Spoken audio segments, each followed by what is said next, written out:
Bueno, muy buenas tardes para todos y para todas. Un saludo especial de parte de todos los miembros de la comunidad educativa Juan de Dios Uribe.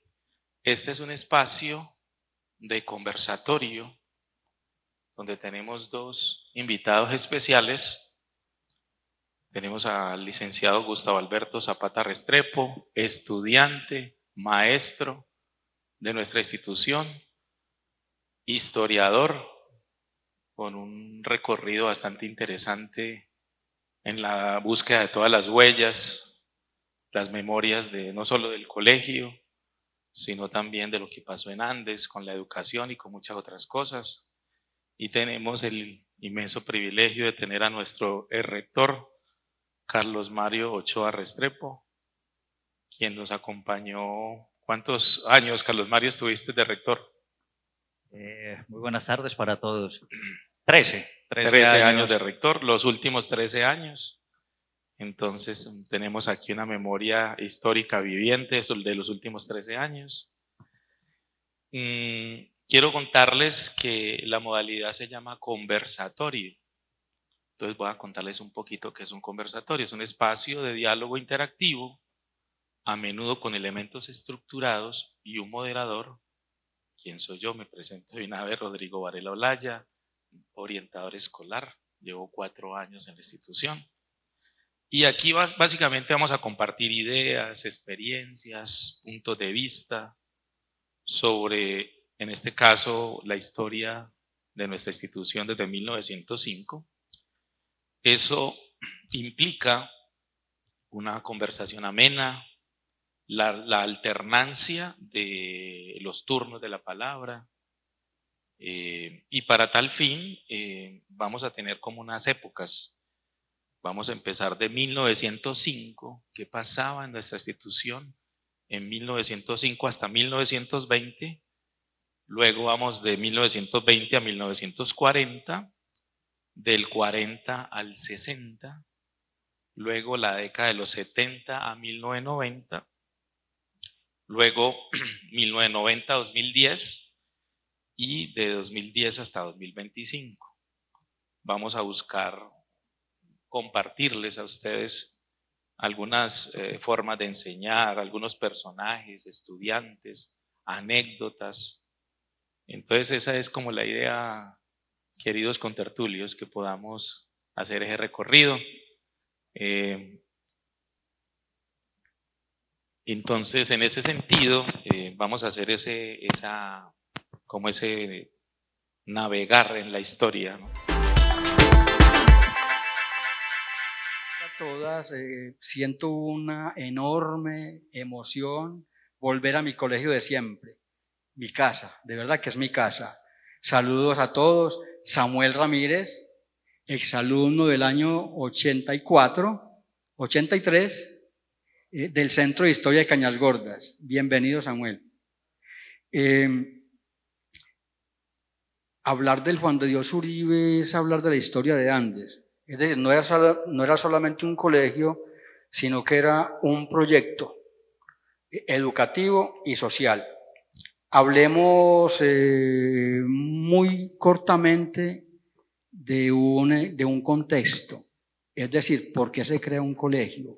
Eso no nace de la nada, sino que se van formando necesidades objetivas y se van creando unas clases medias que requieren generar una educación un poquito superior a la primaria. En 1905, voy a hacer aquí un pequeño paréntesis.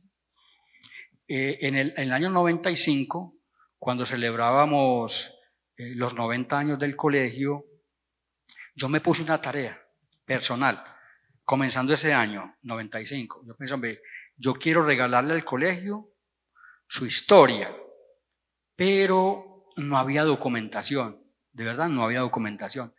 Y empecé un trabajo casi que febril, agotando fuentes, las de Andes bastante escasas. Luego llegué a Medellín, la Universidad de Antioquia, Archivo Histórico de Antioquia, para tratar de hacer una corta reseña del Juan de Dios Uribe.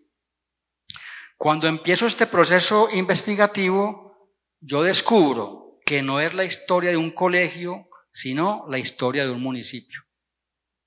Año 1905.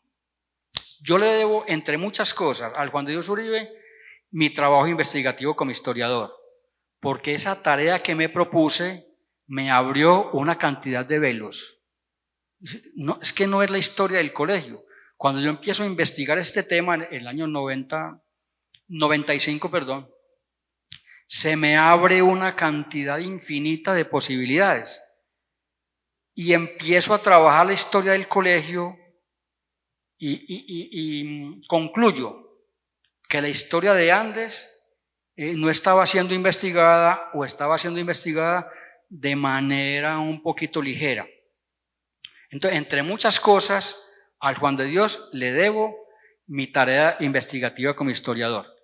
Volvamos entonces al contexto. 1905, un pueblo todavía completamente aislado de la capital. Los pueblos del suroeste se comunicaban a través de caminos fragosos y difíciles, pero ya se estaba fortaleciendo la economía del café y se estaban fortaleciendo unas clases medias. Por tanto, la educación primaria ya era insuficiente, porque no había la posibilidad de mandar a los muchachos a educarse a Medellín. Y aparece la necesidad de crear un colegio de secundaria. Y hay una cosa que yo siempre he valorado, y yo como historiador siento que tengo una inmensa deuda con esta fundadora. He investigado a través de muchas fuentes y descubro que Ana Rita González de Gómez, un personaje casi mitificado, fue una de las primeras maestras graduadas en la normal de señoritas de Medellín. Llega a Andes, recién graduada, y respondiendo a esta época y a estos contextos, funda un colegio.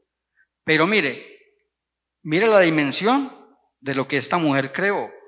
En una época asignada fuertemente por prejuicios de género, ella hace lectura de esta necesidad histórica, reúne a los patriarcas, y es una mujer, y fundan un colegio, 1905. Son épocas muy remotas en la historia de un pueblo. Y se crea un pequeño colegio. Era, digamos, un remedio de colegio. Estos colegios, según la historiadora Aline Hell, eran pequeñas instituciones que solamente brindaban 3 grados de bachillerato y preparaban a los alumnos para un cargo burocrático o para pasar a un colegio mejor, ¿cierto? Entonces, mis reivindicaciones hacia ese personaje. Antes era un pueblo completamente aislado. Todavía creo que estábamos en un concepto premoderno de la historia, con un concepto de la pedagogía absolutamente primario. Yo les voy a leer un fragmento. En ese trabajo mío de investigación histórica, me encuentro con miles de sorpresas. Cuando uno empieza a develar el velo de la historia, uno anda de sorpresa en sorpresa. Y me encuentro con un texto, doctor Rodrigo y Carlos Mario, que nos genera un contexto de lo que era la pedagogía y cómo concebíamos al alumno, 1905. Y aplica para Andes y para toda Antioquia. Ojo a esto que les voy a leer, que espero que nos genere pensamiento. Eusebio Robledo, se llamaba este señor, era director de instrucción pública en Antioquia, lo que se llama Secretaría de Educación. Escribe lo siguiente, esto es una conferencia. Dice esto, 1905. El niño tiene en germen todas las pasiones y es un pequeñito animal con una ferocidad en potencia. Todos los instintos de la bestia reposan en su organismo a manera de víboras entrelazadas. El procedimiento de reacción de la sociedad y de la familia no es otro que la educación en lo que atañe al desarrollo mental y a la formación del carácter y del sentido moral. Educar entonces no es sino limar las púas de los instintos animales perversos y hacer obra de adaptación a las comunidades conscientes. El solo hecho de entrar un niño o un joven a una institución de enseñanza es ya una reacción contra una fuerza animal porque implica obediencia, sujeción y disciplina. Así, de grado en grado, de etapa en etapa, mediante procedimientos metódicos y racionales, las pasiones, como las víboras del ejemplo, van domesticándose entre la jaula o aparente prisión de las leyes sociales. Hombre, es un texto que define la educación de comienzos del siglo XX. Es la disciplina, lo estricto disciplina y la norma para, en cierta manera, cambiar las actitudes de los niños, pero de una manera completamente violenta. Claro. Doctor Rodrigo. Claro, Gustavo, pero también debemos tener en cuenta que en términos educacionales, la perspectiva antropológica, es decir, la concepción que tiene de hombre, en términos filosóficos, marca la manera en que se va a enseñar. Por supuesto, ¿cierto? claro que sí. De hecho, vos en tu texto más adelante vas a hablar de que la junta, esa junta que se establece inicialmente, está liderada por la iglesia, la alcaldía. Sí, claro. Es decir, que la forma en que se concibe históricamente lo que es educar está cruzado por las maneras también que piensa el alcalde, así es. que el personero, bueno, el cura párroco, o sea, el contexto permite entender qué es lo que se va a enseñar después. Total, sí, completamente. Eran instituciones totalmente vigiladas por la iglesia y por el poder local, completamente vigiladas. Gustavo, tener en cuenta que, aunque parece hace mucho tiempo, diríamos que ya estamos en unos contextos de educación actual, pero no podemos olvidar incluso que en esa época, finales del siglo XIX, nosotros escuchábamos de 3 construcciones que tenían en cierta medida la filosofía que se tenía para educar al ser humano y para conducir al ser humano, que eran las cárceles, los hospitales y los colegios. La mera arquitectura de esas 3 construcciones decían, el oriente que tenemos para educar a los jóvenes es estructurado, lineal y solo con el poder que se tenía en ese momento. También es parte del contexto. Pues así es, por eso este texto que tomo es muy significativo, que refleja una mentalidad pedagógica de la época. Voy a leerles 2 cositas, el doctor Rodrigo y Carlos Mario, que a mí me llenaron como investigador, como de emoción. ¿Cómo me encuentro yo esto? Son fichas actitudinales de muchachos del colegio en 1920. Mire esto, mire cómo veían los profesores a los muchachos. Y de pronto hagamos el ejercicio, ¿será que hemos cambiado la mirada? Mire cómo en 1920 los profes miraban a Bernardo Rendón. Alumno sensible y de condición humilde, revela a las claras su origen, pero tiene un si es no es de ingenuo natural, tal vez herencia. Siempre expresa sus conceptos envueltos en el humanismo que tal cual ves es feliz. Con el superior es dócil, sometido y de admirable voluntad. Es perezoso para levantarse en la mañana, pero advertido de su falta de puntualidad, la ha corregido muchísimo. Intelectualmente hablando, pertenece al tipo de las inteligencias comunes, sin nada extraordinario. Pero miren esta otra, y espero que aquí no hayan familiares de Aníbal Echeverry. Esto es una cosa bellísima. Es la contraparte de Bernardo Rendón, la contraparte. Miren cómo veían a Aníbal Echeverry.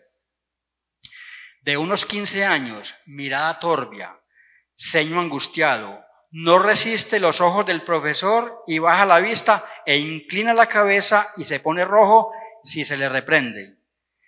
Mirada patibularia, inquieto, rostro dodicocéfalo, insulta, habla, hace bulla, vocifera, no estudia, se enoja cuando no sabe la lección, trata de rehuir a las obligaciones, no tiene ningún estímulo espiritual ni material. Es negociante en pequeño y parece muy avaro con lo suyo. Este alumno mal dirigido puede perderse y hacer sufrir mucho a la familia más tarde. Dios quiera que no. Feroz temperamento, sangre ardida por la edad e inclinaciones. Su movilidad es excesiva, tanto en lo material como en lo espiritual. Esto no lo deja concentrarse, aunque este alumno no es del todo sopenco para aprender. Mire cómo los miraba, ¿no? Sí. Entonces es como la visión pedagógica pues, del muchacho. Sí. Ahora, mira con esa forma de ver al otro, entonces podríamos pensar que había que domesticarlo, pues. Domesticar. Había que total, domesticarlo, esa es la palabra. someterlo. Claro. ¿Cierto? Y podría, yo creo que hasta agredirlo si fuera el caso, pues, darle tabla. Pues totalmente, claro, la educación tenía ese sí. contenido muy violento, obviamente, claro. Muy bien, nosotros tenemos unas fotos de 1920, Sí. Vamos a compartirlas. Por acá tenemos… Hacemos de pronto un a cortico ver. comentario de cada uno, doctor Rodrigo, de las fotos de los personajes. Sí, Sí. de pronto, sí, Sí. muy cortica porque nos cortica. alargaríamos mucho. Sí. Elibardo Ospina fue alumno del año 1925. Este joven se vincula a la vida periodística de Antioquia y se convierte en un periodista connotadísimo del Partido Liberal y durante décadas Elibardo Ospina no, es un símbolo del periodismo en Antioquia, la verdad. Sí. Muy bien, Claro vamos a que ver sí. la siguiente. Don Roberto Mejía, un líder cívico, murió centenario. Don Roberto murió de 100 años. Pero dejó en Andrés una huella muy interesante, un tipo de una calidad discursiva grandísima, diputado de la Asamblea, es que el civismo en esa época era un asunto distinto, hombre. El civismo se concebía como una forma de transformar a las comunidades, de cambiarlas, y esta gente de verdad que tenía una mentalidad distinta. Hoy de pronto la política nos ha metido por unos vericuetos distintos, pero eran políticos interesantes, de esa época, del 25. Mire qué lindo. Claro que aquí nos adelantaríamos, doctor Rodrigo, porque hablamos de los hermanos cristianos, ¿cierto? Sí, pero entonces, no sé si quieres cerrar ¿Será que hago un corto comentario de los cristianos a partir de esta foto o avanzamos un poquito? Porque yo creo que por acá están los hermanos cristianos bueno, del sí. 35. Ok, esto merece capítulo aparte, de verdad que entonces, sí, claro. Sí. Ve, a mí me llama la atención cuando leía tu libro que Ana Rita, por ser mujer, no puede ser la rectora. No podía ser rectora. Tuvieron que nombrar un señor, por acá vos lo tenés. A Juan de Dios Ceballos. Juan de Dios Ceballos. Claro, ellas no podían ser rectoras. Es que, no, es que les cuento una cosa, que un país absolutamente discriminador con la mujer fue Colombia. Es que las mujeres se llamaban con el de, o sea que eran propiedad de Ana Rita González de Gómez. Eso, las reformas constitucionales del 68, pues acabó con este cuento.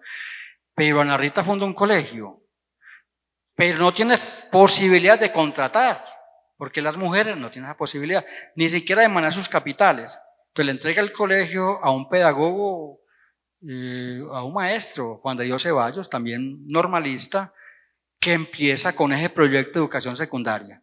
Pero Ana Rita se convierte en un personaje que yo he dimensionado enormemente y que lamento no tener elementos para hacer una biografía.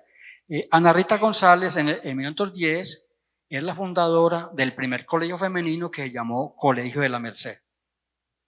Entonces, hombre, ¿por qué llegan estos mantos de olvido hacia la mujer cuando es tan importante, doctor Rodrigo? Pero mira que en 1922, Miguel Calle, un reconocido político… ¿Cómo le parece eso? Le voy a leer ese pedazo, ¿o usted lo tiene ahí? Doctor Rodrigo, léalo, por Dios. Lo que pensaban de las mujeres. Yo quiero hacer énfasis en esto, quiero hacer énfasis porque…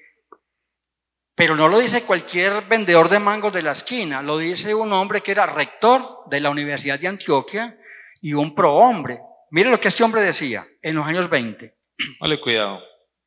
No necesitamos mujeres sabias, no tenemos por qué aspirar a que ellas culminen en las ciencias o en las artes, ni creo que estas disciplinas sean las que más convienen a las actividades de la inteligencia femenina, sin que por decir esto quiera yo negar sus capacidades, a veces superiores, pero dadas nuestras actuales circunstancias, bien pueden ellas dejarnos a los hombres las duras faenas del trabajo y las grandes luchas intelectuales, y que entre tanto cuiden de su hogar, pero que lo hagan conscientemente, sabiamente si quiere, de modo que el manejo de su casa sea tan ordenado, prudente y metódico como hubiera de serlo la empresa de mayor aliento. Queda como resumido claramente. Sí, eso retrata una época, de verdad que retrata una época, sí. Pero ¿sabes qué me gusta algo de Ana Rita? Que no se vence, porque ella hace su escuela para las mujeres. Sí, claro. Qué maravilla. Sí, afortunadamente, claro que sí. Listo, entonces, si querés avanzamos a los hermanos cristianos, avanzamos a la... Hombre, sí, okay. Ya hablamos de la ECO, a ver, vamos a crear contexto, ¿cierto? Listo. Doctor Rodrigo. Entramos como a la década del 30, ¿cierto que sí? Sí, señor. Bueno, es una época muy importante para Andes. Es que Andes se comunicaba con Medellín por un camino marítimo y los andinos se demoraban 3 días. 3 días para llegar a Medellín. 3 días. Entonces llegaban de Andes a Jericó, Fredonia, Fredonia, Medellín. Y resulta que en el año 29 se inaugura el ferrocarril de Amagá, Medellín, Bolombolo, y se abre la carretera Andes-Bolombolo. Entonces pasamos de 3 días de camino a 8 horas. Los avances fueron impresionantes. Nos llegó el cine sonoro, nos llegó la radio, nos llegó la modernidad, en cierta forma. Y esa época es tan importante. Es más, Andes se convierte en los 30 en un pueblo que por encima de Fredonia y de Venecia y de Concordia, en el principal productor de café de Antioquia. Es decir, este café hay que sacarlo, pero ese café va creando unos capitales y un dinero que va fortaleciendo a las clases medias locales, ¿cierto? Nos llega la modernidad y con la modernidad llega unas exigencias de orden pedagógico. Los hermanos cristianos hacen parte de estos grupos religiosos muy favorecidos por las clases medias y altas porque manejaban la pedagogía desde lo católico obviamente, pero ya manejaban estrategias pedagógicas para la época un poco avanzadas. Los hermanos cristianos llegan en el 32 con bombos y platillos, de verdad, porque los cristianos al pueblo que llegaban a introducir pues transformaciones. En el 32 llegan los cristianos, ya tenemos una planta física aquí, muy bonita, por ahí quedan fotos que ahorita podemos mirar, doctor Rodrigo, una planta física hermosa, y los hermanos cristianos empiezan a chocar. Pero mire cómo son los pueblos en cierta forma anclados en la Edad Media como el nuestro, anclados en la Edad Media. Llegan los cristianos a proponer la pedagogía activa. Pero aquí tenemos una clase conservadora, una clase local muy conservadora que interpretaba la escuela activa como aliada al marxismo. Pues una cosa completamente equivocada. Porque la escuela activa tiene principios en Froebel, en Ovid de Crowley. Solamente miren cómo son las mentalidades, cómo eran las mentalidades oscurantistas de los pueblos, que el solo hecho de proponer que los muchachos hicieran parte activa de la vida democrática del colegio sonaba marxismo, sonaba comunismo. El conservatismo andino se revela, pone el grito en el cielo y entonces se forma un conflicto impresionante en la prensa local. Ya había periódicos locales, ellos dicen, eso es una alcahuetería, es una alcahuetería.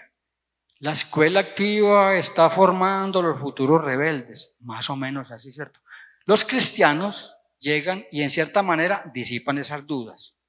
Los hermanos cristianos entienden que los muchachos deben educarse conociendo el contexto, porque la pedagogía tradicional educaba en cubículos, en compartimentos completamente cerrados y completamente ajenos a una realidad.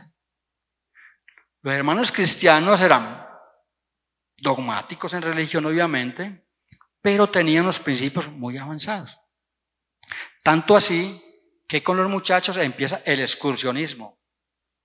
Los niños de un pueblo encerrado entre montañas conocieron el Magdalena, conocieron el departamento de Santander, conocieron otras regiones con los hermanos cristianos.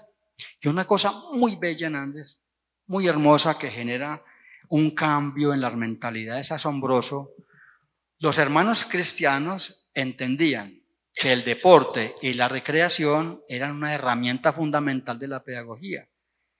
Hablando con don Antonio Ochoa Rondón y luego buscando documentos, encuentro que hay un hermano cristiano connotadísimo, que es el hermano Daniel. El hermano Daniel organiza a los chicos, aquí donde estamos, ahí al frente era una barranca, organiza a los chicos y con pala y pico y herramientas rudimentarias abren la primera cancha de fútbol de Andes. Ellos entendían que el deporte y la recreación eran herramientas fundamentales de la pedagogía. Una cosa importantísima. Los hermanos cristianos tuvieron uno de sus miembros que hoy hace parte de la historia de la ciencia en Colombia. Otro hermano Daniel, que estuvo en Jericó y es el precursor de la geología, de la antropología. Pero los hermanos cristianos tenían una formación académica impresionante. Pues para Andes eso fue una cosa asombrosa tenerlos. Y despejaron las dudas con respecto a la escuela activa. Y entendieron, y dieron a entender un pueblo completamente cerrado, que la escuela activa nada tenía que ver con el comunismo, sino simplemente con una escuela de la vida y para la vida. Ese periodo yo diría que no es solamente rico para el Coro, sino para Andes. Abrió posibilidades inmensas en la pedagogía. Bueno, muy bien. Vamos a, bueno, y acá esta foto, fotico es... Claro, que esa foto es muy bella. Miren, 11A era el 11 andino. Ese equipito de fútbol lo crearon los hermanos cristianos. Miren qué cosa tan bella.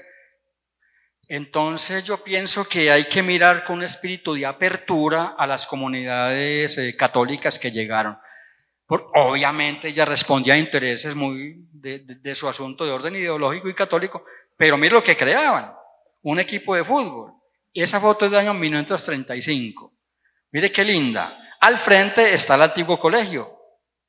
Esa era la canchita que abrieron los muchachos. La foto es bellísima. Las señoras se llamaban las madrinas del equipo. La señora Cañas, la señora Restrepo, qué sé yo. Miren los uniformes, un equipo completamente rudimentario. Pero la entrada de Andes al fútbol. El fútbol le enseñó a los chicos que había otras normas, que había otra manera de concebir el mundo, que ya no eran solamente las normas impuestas por el cura o el profesor las que primaban, sino que en la cancha se ponían en juego otras normas. Sí, entonces a los cristianos les debemos mucho. Claro. Obviamente que ellos tenían sus presupuestos pedagógicos desde la pedagogía católica. Claro que sí. Claro que sí. Pero se ve que tenían mucha apertura pues a otras Sí, miradas. completamente, la verdad. Sí, el hermano Daniel hizo una ponencia en el año 17 en Bogotá. Es de las primeras encuentros pedagógicos de Colombia. Y hablaba del deporte en la formación moral del niño. Sí, importantísimo el hermano Daniel, claro que sí. Ahí están los hermanos cristianos con su pechera blanca. Sí. Su pechera blanca, ahí están los hermanos cristianos, rodeados de niños, creo que de primera comunión, una foto de los 30. Sí. Bueno, muy bien. ¿Cerramos entonces esos 30 y pasamos a los 40 o crees que falta algo ahí? Está bien, doctor Rodrigo, sí. Sí, ok, perfecto. Pasemos a estos 40. Bueno, contanos también... un poquito de esa foto. Sí, claro, el antiguo colegio, miren, exactamente donde estábamos, miren qué lindo. San Luis estaba empezando a crecer, miren que no está la tienda de Quiseno, no está todavía. Sí, San Luis está empezando a urbanizarse porque es que alrededor del colegio de San Luis creció el barrio que tomó ese nombre, se llama Barrio San Luis precisamente por Gustavo, eso. pero leyendo tu libro encontraba que tuvieron que lotear, o sea, claro, no había plata, no había plata para construir, y entonces con los lotes, o sea, todas esas casas, todos esos lotes vendidos, con esa platica fue que se comenzó a hizo el colegio. Se comenzaron a hacer el personero se llamaba Francisco Arango Toro, papá del poeta Gonzalo Arango, y le pide el permiso a la asamblea departamental: permítanos vender lotes porque no tenemos con qué hacer el colegio. Entonces, vendieron lotes e hicieron el colegio. Sí. Doctor Rodrigo, felicitaciones, qué buena lectura hizo el libro, hombre. Sí. Espero que me invite a un fresquito más sabrosito ahora. Claro que sí. Bueno, muy bien, vamos a ver esta otra. Esta es otra foto que... Claro, panorámica hermosa del antiguo colegio que tuvimos, claro, sí. El Juan de Dios, el colegio de San Luis. Bueno, Gustavo, ¿y ahí ya venía gente a quedarse a dormir? ¿O cierto que no, doctor Rodrigo, eso es en el 40. Ya. Sí, okay. Claro, sí. Listo. Bueno, entonces, vamos a ver acá. Bueno, aquí ya tenemos una foto del rector y poeta, el señor Luis Gutiérrez. Luis Gutiérrez, claro que sí. Sí. Claro. Con don Luis Gutiérrez empieza como una época... A ver, hombre, pues muy política, porque esa década del 40 determina que los colombianos tomen partido de manera, digamos que extrema, ¿cierto?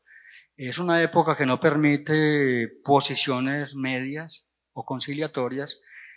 Don Luis Gutiérrez, me parece a mí que es de los grandes poetas que ha tenido Andes y tuvo una proyección departamental importantísima. La historia de don Luis Gutiérrez es muy interesante porque es un muchacho que nace en Santa Rita en condiciones económicas completamente difíciles, llega a la Normal de Medellín en la absoluta pobreza, logra ser profesor y además de profesor se convierte en un poeta. Cualquier antología de la literatura antioqueña del siglo XX aparece don Luis. Pero don Luis Gutiérrez llega en el 40 liberal, de militancia liberal, y un pueblo completamente conservador. Llega don Luis en el 40 y aquí hay unas fuerzas opositoras muy fuertes y le hacen a don Luis Gutiérrez la vida imposible, totalmente imposible. Se aplica un poquito el precepto bíblico de que nadie es profeta en su tierra, ¿cierto? Pero don Luis tenía unas propuestas pedagógicas que nacían de su conocimiento, que era un estudioso y además un prosista excelso porque lo he leído.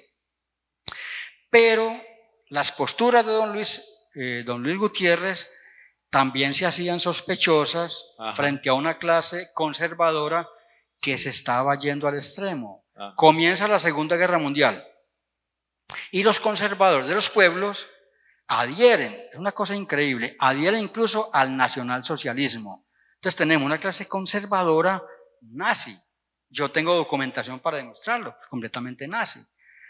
No sabían que se estaban poniendo en el lado equivocado de la historia. Tiempo después nos dimos cuenta que la propuesta nazi era absolutamente criminal, absolutamente genocida. Pero esos conservadores locales que tenían periódicos, yo sé, el periódico Fuego, no sabían realmente, o sí lo sabían, pero se hacían los pendejos. Y a don Luis le hacen la vida absolutamente imposible, ¿cierto? Sí. Él venía con propuestas muy interesantes. Entonces, el periódico Fuego tiene artículos completamente incendiarios con las propuestas de don Luis, un poeta, un humanista, que no pudo realmente ponerlas en práctica. Sí. Bueno, pues yo quería aprovechar a Luis Gutiérrez y teniendo acá nuestro el rector que estuvo los últimos 13 años, porque a usted le tocó recibir una escuela que se llamaba Luis Gutiérrez. Claro, Luis Entonces, Gutiérrez. a mí me gustaría que Carlos Mario nos contara un poquito. Eso fue creo que 2015 cuando la gobernación decide como anexar las escuelas a ciertas instituciones educativas. Como que nos contara un poquito cómo fue esa historia, qué recordás. El cierre de la Luis Gutiérrez también, porque ya teníamos maestros y después tuvieron que reubicarse con nosotros. Entonces, aprovechar un toquecito ahí, Gustavo, esa memoria de Luis Gutiérrez. Claro que sí, doctor Rodrigo. Dentro del conversatorio no es que a mí me toque la época actual porque sea el más joven, no, somos muy contemporáneos, bachiller de 1982 y yo soy bachiller del 84. Lo que pasa es que sí me toca esa herencia en una época en la que soy el directivo docente, el rector de la institución. Mire, se volvieron sentimientos encontrados, de hecho, el haber tenido que cerrar y dejar de prestar el servicio a una comunidad que es a quien uno considera que más debe llegarle el servicio educativo. Porque el sector en el que se instala la Luis Gutiérrez como escuela es uno de los sectores más vulnerables del municipio. Llega la dificultad de que teniéndoles educación al lado de su casa, muchas de las familias por distintos motivos, no querían continuar en la sede que estaba al lado de su casa. Querían otras de las instituciones o la sede principal, porque se sentían como en un segundo plano si estaban en ellas, independiente de la relevancia que tuviera el nombre de a quien se le había otorgado esa sede. Entonces es complicado, fueron momentos difíciles, con la comunidad se hicieron muchos trabajos, pero ellos efectivamente decidieron que eran otras las sedes como esta en las que querían estudiar. Ya, muy bien. Vamos a ver otra foto por acá. El rector Francisco Naranjo. Muy interesante Sí. este personaje, doctor Rodrigo, muy importante.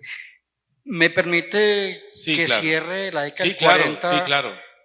A ver, es que yo en este asunto de recoger la historia me encuentro con unos textos que hablan solos, ¿cierto? Cuando hablábamos de estas polémicas pedagógicas de los 40, miren cómo nos trataban, miren cómo nos trataban. Yo pienso que el Juan de Dios Uribe se volvió resistente por esa cantidad de ataques históricas que hemos tenido. Hemos estado en el foco. Hemos estado en el foco. Sí, total. Y no nos han perdonado que hemos sido un colegio posibilitador de libre pensamiento. No nos lo han perdonado. A ver si me la encuentro aquí.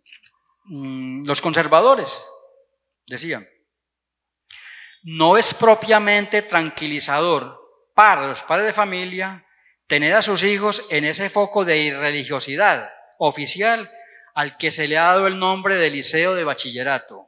Ese es un plantel de la mala muerte, donde unos muchachos, todos partidarios del régimen, se obstinan en permanecer para no verse obligados a estudiar y para disfrutar en las aulas de la más envidiable inercia intelectual, lejos de los libros y cerca de los compadres que mangonean la política local. Que el Juan de Dios nos lleva maldiciones y todo, pero ahí estamos resistiendo, la verdad.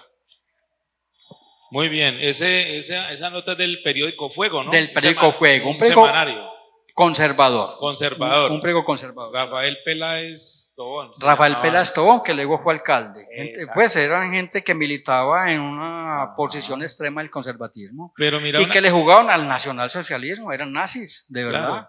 Y dependiendo también como la alcaldía de turno, así eran los amores y los odios para el Juan de Dios, ¿no? Así era. De amores y odios. Eran conservadores, claro, el Juan de Dios estaba en el ojo, de alguna forma. En el ojo del huracán. Éramos el punto de mira. Muchas cosas continúan siendo exactamente iguales en esta época. Carlos Mario, creo Muchas de las decisiones y de las acciones que se toman en la educación municipal siguen dependiendo del cambio político que haya en las alcaldías o en las gobernaciones. Sí. El Juan de Dios Uribe es fuente de transformación y cambio, históricamente. Bueno, miremos por acá otra fotico, vamos a ver si del 40 tenemos, bueno, acá está del 40, Aníbal Tascón. Pues claro, es que en el 47 Hablamos de los 40 como una década muy interesante y el Juan de Dios todavía no graduaba bachilleres, muchos hablan de cuarto de bachillerato. Hay unos bachilleres, estos del 49. Esa es la promoción del 49, primera promoción de Juan de Dios Uribe. Yo pongo de relieve algunos bachilleres de esta época y hablo de uno en especial. Cuando me meto en este cuento investigativo, encuentro un personaje pues, maravilloso. En el 43 salió de tercero bachillerato, era lo máximo a que se podía aspirar, un muchacho joven, se llamaba Pacomio Vélez Gómez. Cuando se muere el papá de Pacomio, la familia emigra a Envigado, este muchacho se vincula como obrero de Rosellón, filial de Coltejer. Trabaja un año. Lo que hoy llaman emprendimiento lo resume este muchacho. Trabaja un año en Rosellón, sale de Rosellón y empieza a fabricar unas lamparitas artesanales con su esposa, Amelia Quintero, de tal manera que en un año las está vendiendo por docenas. En el 46, Pacomio Gómez funda su empresa Pavesgo. ¿Qué les dice Pavesgo? Una gran empresa de decoración, amueblamiento urbano, de lámparas, una empresa emblemática de Colombia, un muchacho que salió del Juan de Dios.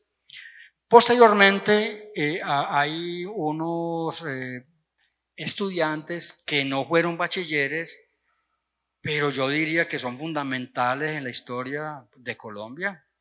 En el 46 llega a Andes Jaime Jaramillo Escobar, muchacho de Pueblo Rico, se encuentra con Gonzalo Arango, pues muchachos completamente anónimos, como estos que vemos acá, ¿cierto?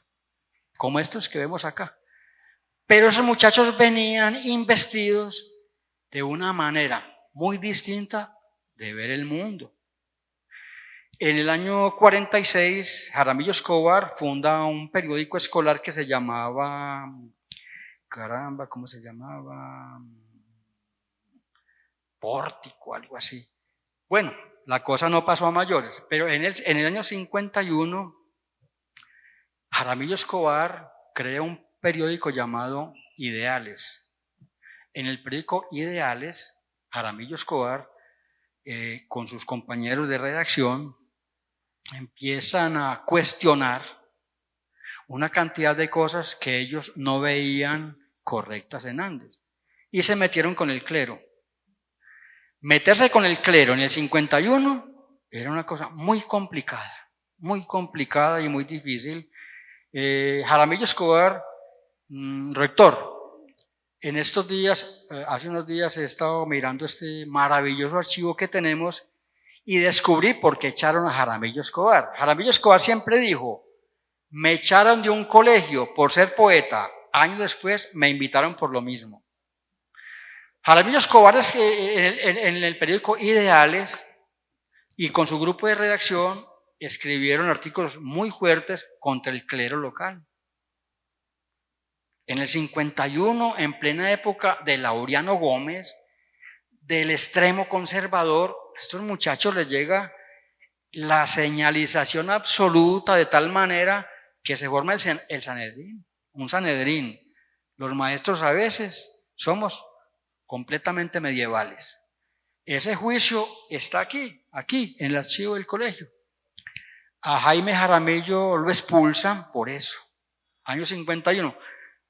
Jaime Jaramillo, 7 años después, junto con Gonzalo Arango, fundan el nadaísmo, un movimiento literario y social que transformó el pensamiento y la literatura en Colombia. Esa década del 40, doctor Rodrigo. Este personaje, yo quiero también reivindicarlo, es de esa época, compañero de Gonzalo y de Jaime. Este líder indígena fue el primer abogado de Colombia, el primero, totalmente comprobado. Cuando el doctor Aníbal Tascón se mete de lleno por la recuperación de Carmatarrúa, su territorio, lo matan, a él lo asesinan en el año 81. precisamente producto de esa lucha, pues que manejó pues totalmente. Eso escuchaba, eso, perdón, leía Claro, en tu libro, sí, ¿no? sí. En Jardín lo En mataron. Jardín, Puente Pisano, Lo en Jardín, matan, el claro. Puente Pisano. Bueno, ¿algo más de esta década o seguimos? Hombre, ¿Continuamos? no, esa es que el 40 es fundamental, pero de pronto nos podríamos quedar mucho Listo, tiempo. Sí. perfecto. Miremos esta foto de la década del 50. Claro, el Colegio de San Luis. Sí. Ahí ya están construyendo, ¿no? Ahí los Claro, estudiantes allá pegando ladrillo, vea, sí, a la izquierda. se está construyendo el barrio, miren usted, se está construyendo el barrio San Luis. Como las primeras casitas, ¿no? Sí, las Ok. primeras casitas. Bueno, este desfile el 20 de julio. Sí, desfiles del 20 de julio, los desfiles patrióticos es importante en los colegios, claro. Muy bien, vamos, aquí tenemos varias fotos, tenemos 3 foticos del desfile. Sí, sí. 20 de julio, tenemos esta otra, década del 50. Del 50, sí. Tenemos Sí, esta. está muy lindo. ¿Estas escaleras dónde quedaban? ¿En qué parte Doctor quedaban? Rodrigo, Ese- al frente, la el que daba, sitio la que donde daba la cancha. está, Gustavo, donde está en este momentico el rincón de la lectura. Ese pedazo ese ya, fue, ya, ya. ese fue la entrada principal del Ya. colegio Claro. Ok. hasta el 2010, Ok. Sí, 2010, si La no que estoy daba, mal. la que daba la cancha, sí. Claro. Muy bien. Y por acá tenemos la banda de guerra, año La banda de guerra, 1955. claro, la banda de guerra. Banda de guerra. Muy bien, tenemos también. Bueno, ya entramos a los 60 aquí. Sí, claro. Sí, eso, sí. 60, aquí tenemos una foto De Gonzalo, que fue alumno nuestro, claro. de Gonzalo Arango. Tenemos otra foto ya del 69. Ya un poquito más hippie.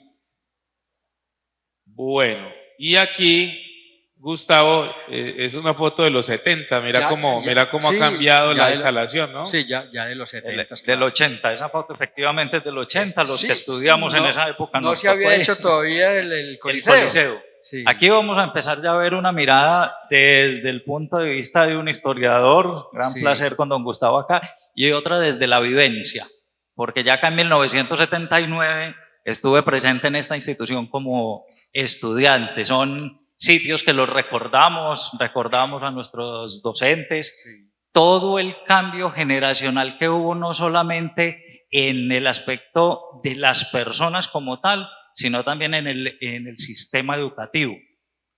Todo el cambio, a veces lo decimos como en charla, pero los que somos padres ahora decimos, en esa época teníamos que hacer todo lo que decían los papás, en esta época tenemos que hacer todo lo que dicen los hijos. Algo similar pasó también en la educación. Veníamos de unos modelos estrictamente lineales, conductistas, que independiente de los hermanos, el efecto que hubo en la educación siguió siendo conductista 100%. Aún vemos vestigios de conductismo en esto, pero entonces hubo ese cambio generacional de los estudiantes, de los docentes y del sistema educativo en el país y lógicamente en Andes. Bueno, ese rincón Scout me llama mucho la atención. ¿En qué parte físicamente estaba? ¿Dónde estamos? Aquí donde estamos. ¿Dónde sí, señor. estamos? Sí. Y había una laguna, ¿no? Como un laguito. Claro, ese era nuestro espacio de libertad, un sinvergüenciadero total. Total. Algunos lo utilizábamos bien utilizados, Sí, pero sí. sí, ya se veían por ahí malos usos. Sí, sí, sí. Malos usos. Había, el colegio albergó... Allá aprendimos lo que no nos enseñaron los profesores. Y que el colegio era abierto. El colegio tenía, todo este sector que hay hasta el río era parte de las instalaciones del colegio. Y aquí no había en este momentico, para usted salir tiene que llamar al papá y todo eso. En esa época nosotros salíamos, teníamos una clase libre y nos íbamos para el parque o nos íbamos desde un charco que se llama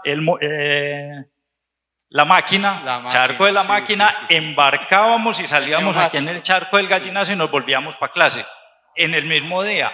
Eso eran, o sea, la libertad que había era el bastante. Rincón Scout inolvidable, de verdad. Bueno, ¿y por qué Scout? ¿Cuál es la historia de los Scouts? El grupo Scout, doctor Rodrigo, ¿Ah? los Scouts, un grupo. Los pues, Scouts. sí, claro. Ya. Pero ahí tenían los campamentos. Estaban los lobos, las águilas, yo no sé qué cosas. Sí. Cada uno tenía, si Tenía- eran los más pequeños de los Sí. lobos, eran los lobatos. Ellos tenían y todo. sus campamentos ahí, claro, de los Ok. Scouts, sí. Por acá tenemos una foto de la biblioteca. Sí, hombre, la biblioteca es un Es- espacio, sí. En este momentico está el aula de matemáticas y el salón creo que son los de 11. Noveno, esos dos salones eran completo la biblioteca. La biblioteca. En una época bastante utilizada, en esa época sí se utilizaba bastante, Mucho la la lectura era fundamental en el Claro. proceso educativo. Sí, total. Claro, pero a mí yo creo que el internet también ha jugado, digamos, en términos de consulta, pues por lo menos si hay una consulta seria Claro. y se busca bien, Sí. pues yo creo que por eso también las bibliotecas hoy en día también tienen que incorporar Sí, computadores sí, claro, y claro. buena Sí, es conectividad. una necesidad de las épocas, Claro. claro, pero la biblioteca tuvo No. materiales del año 2022. La Ajá. biblioteca Yo es creo, riquísima, Rodrigo, que también riquísima, sería sí. importante recordar en la década del 70. La década del 70 para la institución educativa fue un punto de quiebre bastante importante porque fue la época en que se creó como tal el Instituto Departamental de Enseñanza Media, Sí, claro. donde acogimos ya lo que en ese momento se llamaba modalidades, ahora especialidades, y empezamos, fue con la anexión del industrial. ¿Cómo se Sí, llamaba sí, esa Carlos escuela Mario. de industrial? Era la Gustavo? escuela, la industrial, que era aquí donde está el batallón. Donde está el Sí, batallón, sí, claro. y lo anexaron acá al Juan de Al Juan de Dios, Dios Uribe, y claro. se crearon las residencias estudiantiles para cantidades de personas y estudiantes Sí, que sí, venían sí. a hacer Sí, sí. las técnicas en el Juan de Dios Uribe, que venían de todo lo que era el Viejo Caldas, y cantidades de estudiantes que tuvimos la posibilidad de acoger desde Urabá. Sí, Urabá sí, fue un verdad. gran, ¿qué le digo? De allá vinieron mucha de la cultura costeña y negra al municipio de Andes, llegó desde esa época. Nos con enriquecieron las mucho. especialidades, sí. Sí. Tanto la educación como El la deporte, cultura. la ¿Y cultura. ellos estudiaban todo el día acá o media jornada y luego se iban para su- Ellos estudiaban acá, pero se residenciaban allá. En la ¿Dónde es el residencia, batallón? donde es el batallón. Nosotros tenemos dos construcciones allá. Sí. Está lo que eran las residencias estudiantiles, que eran para bachillerato, y el hogar juvenil campesino, que era más para los de Total. primaria. Sí. Ya. Las residencias estudiantiles, de hecho, tuvieron hasta transporte pagado por la administración municipal, por las alcaldías, para traer esos estudiantes desde allá hasta la planta del Juan de Dios, o si eran agropecuarios, Sí. llevarlos a la granja. ¿Cuántos estudiantes más o menos creen ustedes que habían en esa época? ¿Creen ustedes o qué? Bueno, teníamos a toda la educación andina concentrada en el Juan de Dios Uribe, independiente de las plantas. Independiente de la Claro. planta eran Juan de Dios Uribe, pero el promedio yo creo que en la cabecera urbana podría estar cercano a los 4.000 estudiantes, contando dos plantas e instituciones que funcionaban en el mismo lugar, que era la Escuela de Varones Juan de Dios Uribe y la Escuela Femenina Santander, que son donde ahora es el San Juan de los Andes. Claro. Pero el María Auxiliadora era simplemente una extensión del Juan de Dios Uribe, Sí, administrado sí. por las hermanas salesianas. Allá se estudiaba académico y comercial, Ya. primero, segundo, tercero y cuarto Sí. de bachillerato. Y se bajaba acá a la planta de San Luis, al Juan de Dios Uribe, a estudiar quinto y sexto. Quinto y De sexto Pero en bachillerato. promedio yo Claro, creo que sí, todos sí, unos 4.000 estudiantes en el área. Ok. Bueno, vamos a ver esta otra foto. ¿Le acabó la batería de esto? ¿Qué? Bueno, acá, listo. Bueno, este es otro Doctor, digo, espacio. creo que nos saltamos una época importante de, Sí. la de los 60. Bueno, hágale. Cierto, la de De los una, 60, sí, claro. claro que sí. Muy importante, claro. Sí, señor, claro que sí. Sí, claro. Porque tenemos estas fotos de los Sí, 70, sí, claro. pero vos querés cerrar algo de Uy, los 60. Los 60 son fundamentales, Dale, la verdad dale. que sí. No sé si habrá fotos, bueno, de pronto Gonzalo No tenemos fotos. Bueno. Más fotos del 60 no. ¿Alguna pregunta de pronto, Rodrigo, sobre esa época? O No, podemos... yo quisiera de pronto, Sí. como es una época de revoluciones a nivel internacional, Sí, total, claro. de hecho la iglesia también tiene digamos, una mirada más refrescada también de la teología de la liberación. Total, claro que sí. Hay cambios a nivel internacional supremamente importantes, como una apertura más liberal, por decirlo de alguna manera, Así es. no en términos liberales netamente de la política, sino de pensamiento. pensamiento Claro que y sí. todo. Claro que sí. Pues obviamente eso también termina marcando unas situaciones muy particulares también para los estudiantes, para los profes, para la forma de enseñar. No sé si quieras de pronto cerrar algo ahí. Sí, doctor con el Rodrigo, Juan de no, Dios. el tema es extenso, pero los 60 son fundamentales en la historia global, porque es un asunto global. Surge el movimiento hippie en Norteamérica que tiene pues implicaciones en el mundo entero. Los 60 son épocas muy fuertes, hasta la guerra del Vietnam, los influjos de la Revolución Cubana, los discursos fundamentales de Luther King por los derechos civiles en Norteamérica, el evento de Woodstock, el rock de Woodstock. El mundo está en transformación absoluta, los valores están puestos completamente en cuestión. Y los pueblos, yo siempre discutí una cosa, que los pueblos no son tan pueblos. Los pueblos asumen también las transformaciones de orden global de alguna manera. Los estudiantes de los 60 beben de estas fuentes. Es decir, los estudiantes empiezan a entender que la pedagogía, que el estudio está por fuera de la estrechez de las aulas de clase. Y estos muchachos, obviamente que hubo personas en el colegio que tenían una formación política fuerte. Hablo del padre Ignacio Betancourt Sánchez, de la Teología de la Liberación, del padre Hugo Salazar, del padre Puerta, que era más bien de derecha. Y entonces estos muchachos entienden que tienen que salir a hacer trabajo social. Crean un barrio, el barrio 23 de Mayo. Alfabetizan, transforman las comunidades, salen, hacen una huelga fuerte en el 67 contra la carestía de los servicios públicos, contra Antioquia. Todos los muchachos asumen postura política, una postura política. Es decir, los muchachos están completamente sometidos por el régimen, por la disciplina, por los maestros. En los 60 hay una ruptura y ellos dicen, no más, hay que transformar la pedagogía. Tenemos que salir a transformar la realidad. Y son lectores del marxismo. Y son muchachos que entienden un mundo en permanente y fuerte transformación. Los 60 son muy fuertes. En Andes, muchos de esos muchachos dejaron testimonio de lucha, bastante. Algunos de ellos, porque hablamos de épocas donde había una percepción muy romántica de la política y algunos muchachos creyeron que la revolución estaba en la vuelta de la esquina, ¿cierto? Pero murieron en ese intento. Bachilleres nuestros murieron en las calles de Medellín. Fernando Escobar Quintero, líder estudiantil. Fernando Escobar Quintero escribe un discurso de despedida que es conmovedor, año 71, yo lo tengo. Fernando Escobar Quintero cuestionaba la educación, cuestionaba las estructuras políticas conservadoras nuestras, cuestionaba las pocas armas que las instituciones educativas le daban a los muchachos para transformar un mundo que pedía cambios urgentes. Este muchacho salió, se involucró pues en asuntos de fuerzas de izquierda y muere en un enfrentamiento en las calles de Medellín. También hace parte de la historia nuestra. El Juan de Dios es todo eso. Es todo eso. Hay algunas cosas que de pronto se ven como poco significativas, pero pongamos, hablando del doctor Tascón, pensar en lo que ahora comúnmente, y lo vemos en todos los escritos que sale del sistema educativo, lo que tiene que ver con inclusión.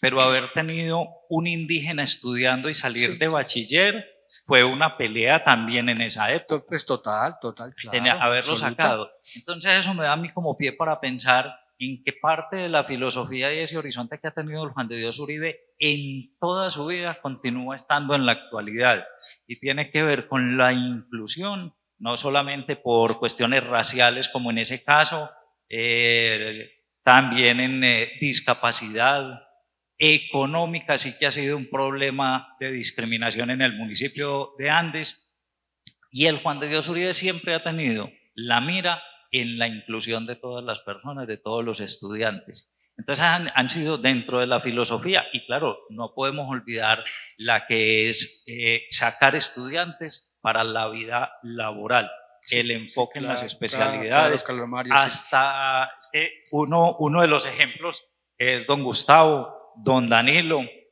que salir de bachiller en ciertos momentos en Antioquia era un privilegio, era casi como salir ahora de una universidad. Salían de bachiller y inmediatamente, dependiendo de los resultados, decía cómo habían desarrollado su proceso educativo, quedaban de una vez en el sistema educativo. Sí. Ustedes salieron, se profesionalizaron luego, pero salieron del colegio como bachilleres directamente a ser maestros. Entonces, el Juan de Dios Uría tenía una filosofía clara desde hace mucho tiempo en lo que tiene que ver con inclusión y la formación para la inserción laboral. Voy a hacer aquí una pequeña moción de tiempo, porque nos están quedando como unos 15, 20 minutos.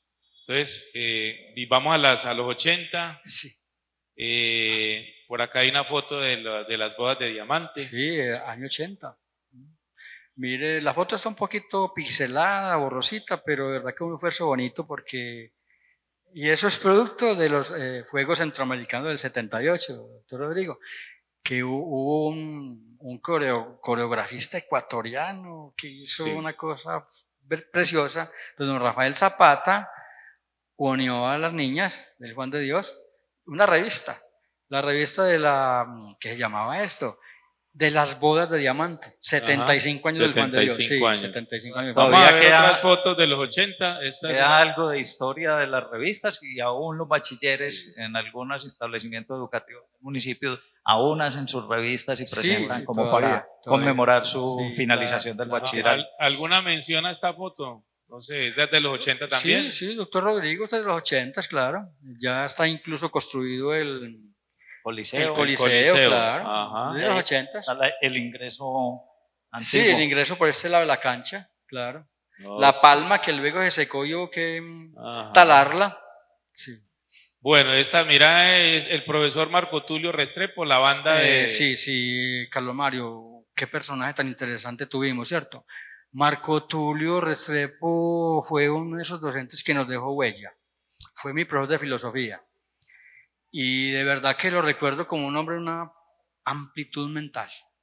El director de la banda seguía siendo don Leonel Ramírez, claro. Pero él era un participante activo. Sí. El otro era Aldo, al lado de don Marco Tulio, está aquí presente. Y don Marco para Tulio, la banda marcial de 1982, 83, don Marco 84. Tulio fue el fundador del Nocturno en el año 86. Exacto. Fundador, claro. Fundador. Vamos a ver por acá. Doctor Rodrigo, no es que cualquier personaje, hombre, que de pronto la historia ha terminado por ocultar, tiene unas propuestas y unas cosas tan interesantes. Marco Tulio, por ejemplo, un gran personaje, qué bueno que lo convoquemos hoy, de verdad. Ajá. Sí. Muy bien, esta es de las 80, en la modalidad industrial, año 84. El área industrial, muchachos de metalistería. De metal. ¿Por acá hay alguno o no? Sí, no sé si ustedes reconocen alguno. A ver, pues atrás hay uno. Oscar. Oscar está por ahí. Pues Samuel también es... Samuel es del 83. No, 84. 84, bueno. Sí. Compañero de servicio militar. Sí. Aquí, tercer contingente del 85. Somos él y yo. Sí. Bueno. Muy bien, y tenemos esta del rector Darío Toro en el 85. En una graduación. Claro. Muy bien. Sí. Y ya ahí entramos a los 90s, a la década de los 90s. Por acá tenemos... No sé si aquí alguien reconoce al compañero Nelson Rueda. ¿Quién es Nelson Rueda? Damos un premio ya al que nos adivine cuál es. Sí. ¿Cuál es Nelson Rueda ahí? El que está armando la guachafita y agachado. El que está armando guachafita, claro. El que está haciendo la recocha. Ok. Modalidad industrial, ¿no? Muy bien. Y bueno, esta es la Luis Gutiérrez. La Luis Gutiérrez en el 95. 95, claro, una institución que perdimos. La verdad que es lamentable que hayamos perdido a Luis Gutiérrez. Y esta es una promoción de estudiantes en el 99. Sí, era la 50ª promoción. La 50ª promoción. Por acá ya llegamos a los 2000. ¿Quién adivina quién es la de negro? La profe, ¿quién era ahí? Sí. ¿Quién será la de negro que está por ahí? Bueno, este es un desfile, una celebración del centenario en el año 2005. Sí. En el parque principal, acá hay otra foto. Muy bien. Y una comparsa de estudiantes. De niños del sí, año 2005, Año 2006, 2000. sí, más o menos. Bueno, y ya aquí entramos 2010, 2025. No sé si nos cuentan un poquito de la historia de la piscina, porque la piscina es viejita, ¿no? O sea, esta es remodelada. Claro, no, totalmente pero remodelada. ella tiene que, historia, ¿no? no sé si Carlos Mario recuerda el foso de sapos que conocimos. Y que nos tocó sacar tierrita, echar tierra para llenarla. Ahí había también un foso de clavados. La parte norte de la piscina tenía casi unos 4 metros de profundidad y había trampolines y todo. Eso era, para uno era un espectáculo, y más los que veníamos de vereda, del campo al pueblo, pasar del río a pasar a piscina, eso era, claro, era una novedad. Luego se abandonó y terminó convertido en un foso de aguas putridas. Ya luego se hizo la piscina en el 81. Ok, sí. Muy bien. Por acá tenemos, bueno, la fachada principal. Sí, ya contemporánea. Fachada, 2010. 2010, claro.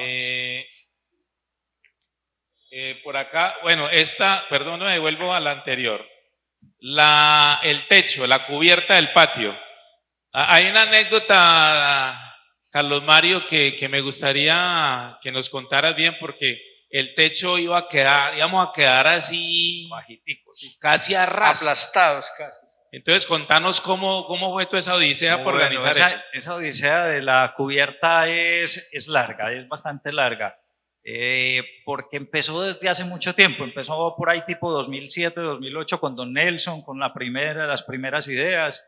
Don Leonardo Restrepo también hizo el intento y nosotros empezamos a hacer el intento en el 2015 y se vino a consolidar en el 2023. O sea, fue un trabajo arduo. En el 2022, cuando vino el contratista a hacerlo, nosotros no sabíamos ni siquiera qué diseños habían sacado, no nos habían tenido en cuenta para eso. Se habían dado unas recomendaciones desde el consejo directivo, pero nada. Y entonces venía y la iban a hacer, donde las columnas no eran en cemento, sino de esas que son en hierro, tipo escalerita. Imagínense nosotros acá con niños de preescolar, primero con una escalera que iba casi hasta el 3er piso. Pero eran 8 columnas laterales, o sea, en los corredores uno no iba a ver sino columnas, porque ya las 6 que hay, más 8 nuevas que no coincidían con esos puntos. Y para acabar de ajustar, el techo iba a quedar al nivel del piso del 3er piso de nosotros. Entonces, los chicos que estudiaban en el 3er piso, lo que iban a ver era el techo allá abajo.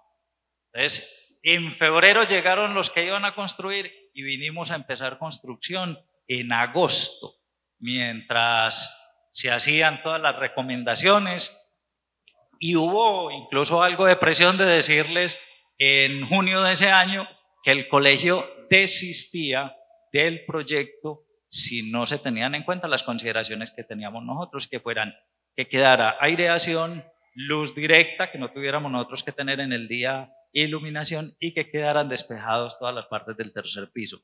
También nos hicieron un nuevo rediseño, un exalumno, Alexander Toro, nos colaboró con ese rediseño y no quedaron entonces sino las columnas que están acá y sincronizadas con las que habían. Y yo creo que ha sido el profe Oscar Arango me decía una cosa y es que le había tocado 6 años de estudiante, 30 y punta de maestro, y que ya cuando estaba a punto de irse ahí sí lo habían puesto a trabajar cómodo, porque ya se pueden dar las clases de educación física o los eventos como el que ustedes tuvieron ayer a cualquier hora del día, y hay una gran comodidad para los estudiantes y quienes participan allí.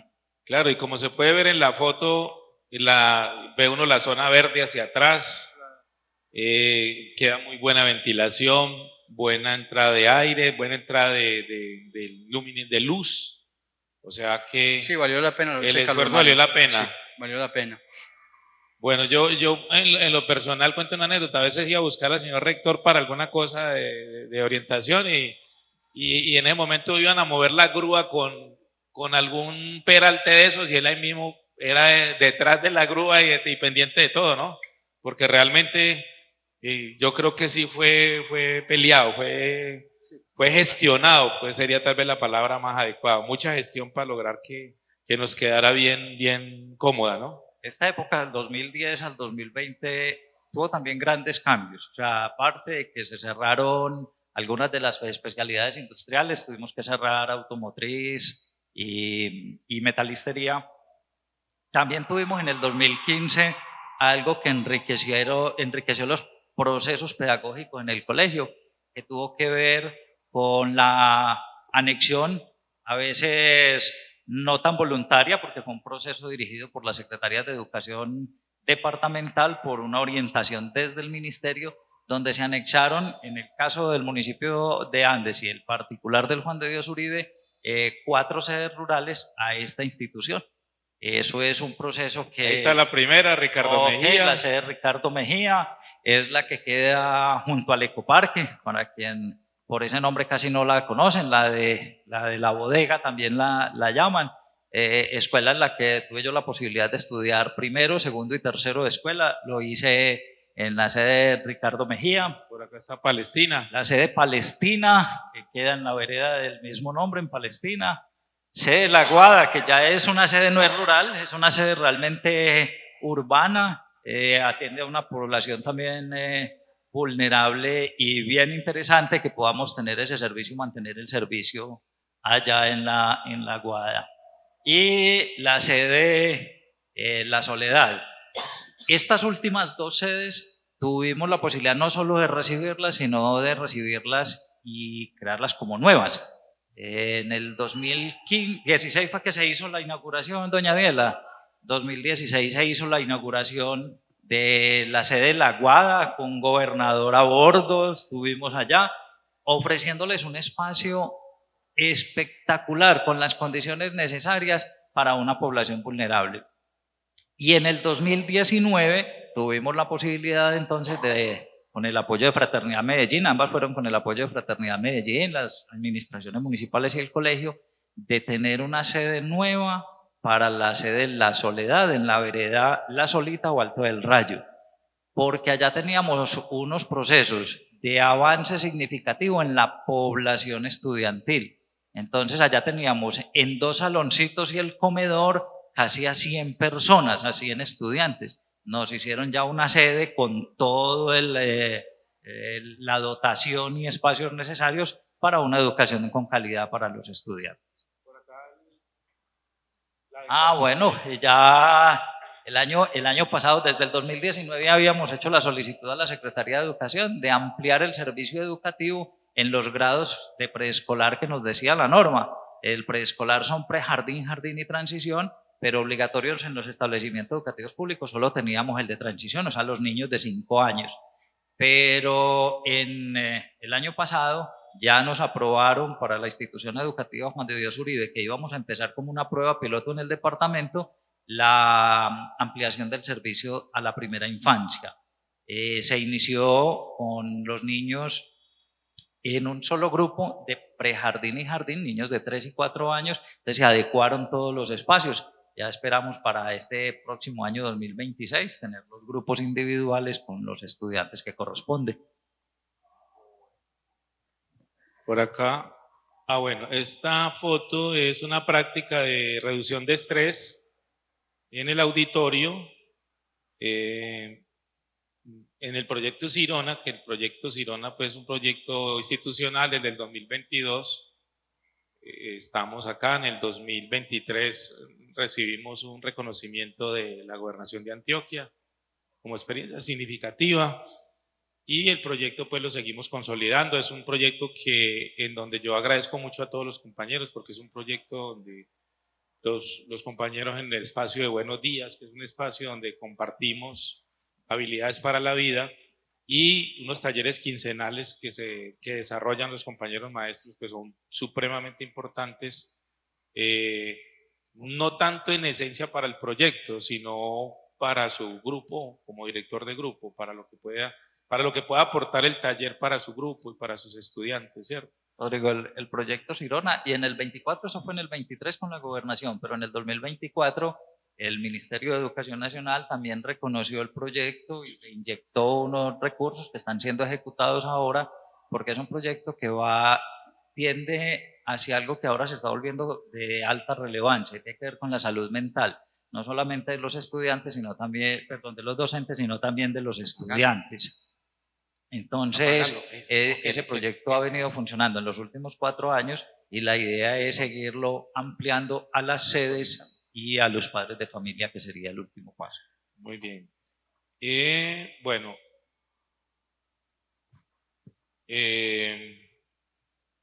los encargados de entregar las pensiones en Colombia conspiraron con la fecha de cumpleaños de nuestro rector en su momento, 4 de julio, ese día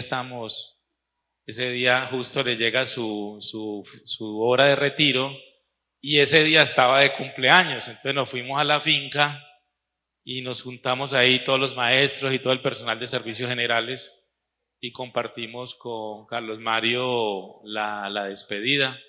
Por fin le pudimos entregar el reloj, ¿cierto? Sí. Un reloj que estaba pendiente de entregarle. Sí, bueno, y ya posterior, 5 de julio, ya llega de Caicedo, ¿no? Estabas en Caicedo, ¿cierto, jefe? Caicedo, llega nuestro rector actual, don Carlos Alberto Bustamante Quintero, quien a partir de esa fecha empieza pues a direccionar todo el trabajo con nosotros. Agradecerles pues a ustedes dos, a los dos últimos rectores, en lo personal pues como todo el carisma y toda la buena vibra con los maestros y con la institución educativa en general.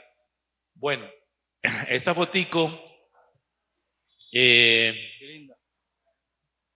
la hicieron el otro día que vinieron a tomarnos las fotos para… Sí, el periodista Héctor Marín. Para tomarla, íbamos a hacer, ¿qué era, muchachos? La revista, para la revista.